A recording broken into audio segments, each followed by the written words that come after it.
Welcome back to the restaurant show. Picture it, a soft, toasty bun, a juicy hamburger patty, cheese melting all over the side, and of course your favorite toppings to top it all off. It's the perfect cheeseburger, and it's really a work of art. Joining us with some unique ideas on how to up our burger game is Applebee's new head chef, Stehpen Bulgarelli. Chef, how are you? I'm fantastic. How are you guys? We're doing excellent here in beautiful Madison, Wisconsin. So, folks here, obviously we're in the dairy state, and, we've got our beef cows as well. So the beef is fresh, and we love going to a restaurant to get a fresh, juicy burger. But what about for folks who want to enjoy the restaurant quality burger at home? Do you have some tips for those folks? I sure do. It is important, you mentioned earlier, to start with the best ingredients. So I like to use fresh and over frozen beef. That's really important. That's what we use in the restaurant as well. That gives you the best tasting burger and the juiciest eating experience possible. Absolutely. So fresh is always better, and a lot of our restaurants around here in the Madison area like to do the fresh thing and get their ingredients as local as possible. So it sounds like that's kind of a trend all over the country as well. Well, absolutely. Again, you can't go wrong when you start with good ingredients. Absolutely. So what is a little known secret when it comes to cooking that will boost our own burgers to another level?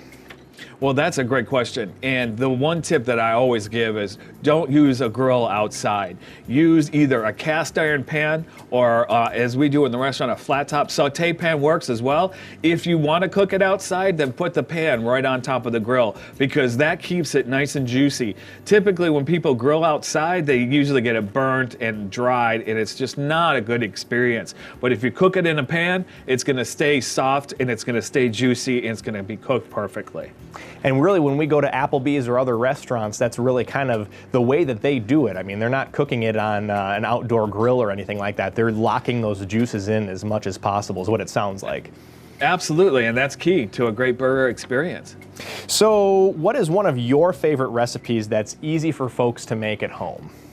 Well, so for me, it's what we call our Allin Americans burger. And what we do is we take some sauteed onions and we put that right in the pan.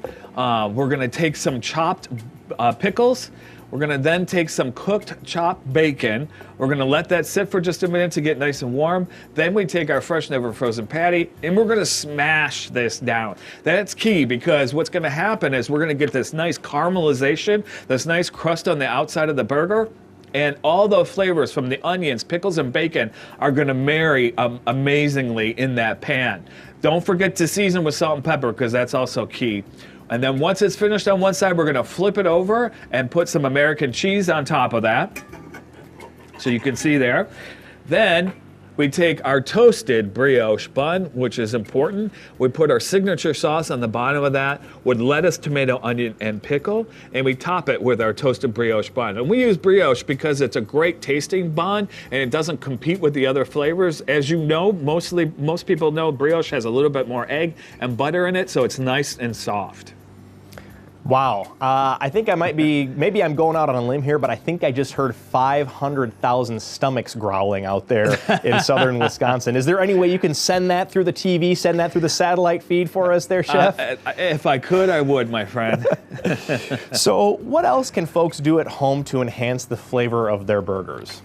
So the one thing I always say is when you're cooking anything at home, don't be afraid, right? Enjoy what you enjoy. So if you like feta cheese on your burger or sun-dried tomatoes, don't be afraid to do that.